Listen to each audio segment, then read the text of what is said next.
শুরু হয়েছে ঈদ যাত্রা। প্রিয়জনদের সঙ্গে ঈদ আনন্দ ভাগাভাগি করে নিতেই তাই দূরপাল্লার যানবাহনে ভিড় বাড়ছে।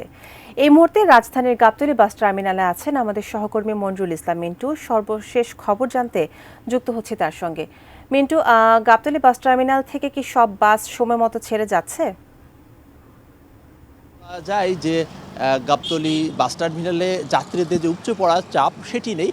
মোটামুটিভাবে যারা আসছেন তারা চলে যেতে পারছেন, আর যারা অগ্রিম টিকিট কেটেছেন তারা তো কাউন্টার থেকেই বাসগুলো ছেড়ে যাচ্ছে। আর যারা এসে টিকিট কেটে টার্মিনাল থেকে যাওয়ার, সেক্ষেত্রে কিন্তু বলা যায় যে দক্ষিণ পশ্চিমাঞ্চলের যে জেলাগুলোতে, সেই জেলাগুলোতে যে গাড়িগুলো যারা তারা কাউন্টার থেকে বলছে যে তাদের যে কাঙ্ক্ষিত যাত্রী তারা পাচ্ছে না। এবং ধারণা করা হচ্ছে যেহেতু আজকেই শেষ কর্মদিবস, সেক্ষেত্রে আজকে বিকেল থেকে এই যাত্রীর যে চাপ সেটি বাড়বে এবং সময় যত গড়াবে আগামী শনিবার পর্যন্ত সেই চাপটি থাকবে এমনটি ধারণা করা হচ্ছে। তবে আসল কথা হচ্ছে এবার যেহেতু ছুটি বেশি এবং আগে থেকেই সেই ছুটিগুলো শুরু হয়ে গেছে, ফলে কিন্তু যারা পরিবার পরিজন তাদেরকে আগেই পাঠিয়ে দিয়েছেন। কাঠ ও পিভিসি ম্যাটেরিয়ালের সংমিশ্রণে তৈরি আধুনিক আরএফএল উডিডোর, কাঠের চেয়েও কঠোর। কেউ আজকে পাঠাচ্ছেন। এবং তবে গার্মেন্টস ছুটির সঙ্গে সঙ্গে কিন্তু সড়ক মহাসড়কের যানজটের একটা সম্পর্ক রয়েছে। সেক্ষেত্রে সাভার আশুলিয়ার যে গার্মেন্টসগুলো, সেই গার্মেন্টসগুলো যদি পর্যায়ক্রমে ছুটি হয়, সেক্ষেত্রে হয়তো বা সড়ক মহাসড়কের যানজট এবার কিছুটা কম থাকবে।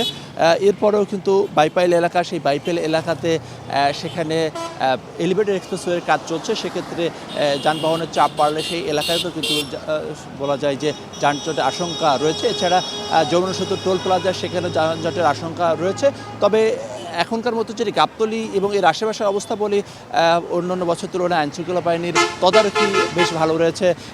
আমি যে জায়গাটা দাঁড়িয়েছে, এই পাশে সরাসরি যে গাড়িগুলো চলে যেতে চাই সেই চলে যেতে পারছে। আর এই পাশের লাইনটা একটা লোকাল লেন, অর্থাৎ যারা এই গাবতলী বাস টার্মিনালে থামতে হবে সেই গাড়িগুলো এখানে থামছে। আর এর পাশাপাশি এখানে র্যাব, পুলিশ সহ অন্যান্য বাহিনীর তদারকি রয়েছে। এবং আজকে সকালের দিকে র্যাবের পক্ষ থেকে একটি ব্রিফিং করা হয়েছে এবং তারা বলছেন যে তারা টার্মিনালগুলোতে এবং শপিং মলগুলোতে এবং এর পাশাপাশি আবাসিক এলাকাগুলোতে 3 স্তরের নিরাপত্তা ব্যবস্থা, সেই নিরাপত্তা ব্যবস্থা রেখেছেন।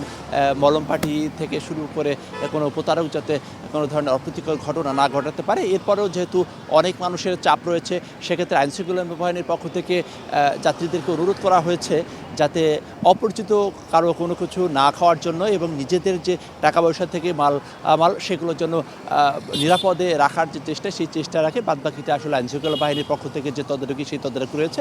বাড়তি ভাড়ার ক্ষেত্রে খুব বেশি যে অভিযোগ রয়েছে সেটি আমরা বলবো না। আগে থেকেই যে নির্ধারিত যে ভাড়া রয়েছে সেই ভাড়াই যাচ্ছে। এরপরও কিছু যদি কোনো যাত্রীর যদি কোনো অভিযোগ থাকে, সেক্ষেত্রে র্যাবের পক্ষ থেকে বলা হয়েছে এখানে অভিযোগ বক্স রয়েছে। এখানে আইনশৃঙ্খলা বাহিনীর আইনশৃঙ্খলা বাহিনীর সার্বক্ষণিক ডিউটি রয়েছে। তাদেরকে যদি এই বিষয়ে অভিযোগ করা হয় তাহলে তাৎক্ষণিকভাবে তারা ব্যবস্থা নেবে। তো এই ছিল বলতে গেলে এখনকার মতো গাবতলী বাস টার্মিনাল অবস্থা। উত্তরাঞ্চলের যাত্রীদের চাপ রয়েছে, তবে দক্ষিণ পশ্চিম অঞ্চলে যারা যাত্রী তারা আসলে পদ্মা সেতু দিয়ে বেশি যাতায়াত করার ফলে গাবতলী যে আগের যে চাপ ছিল সেই চাপ কিন্তু এবার আসলে অনেকটাই কম রয়েছে। এরপরও হয়তো সন্ধ্যার পর থেকে মূলত চাপটা বাড়বে।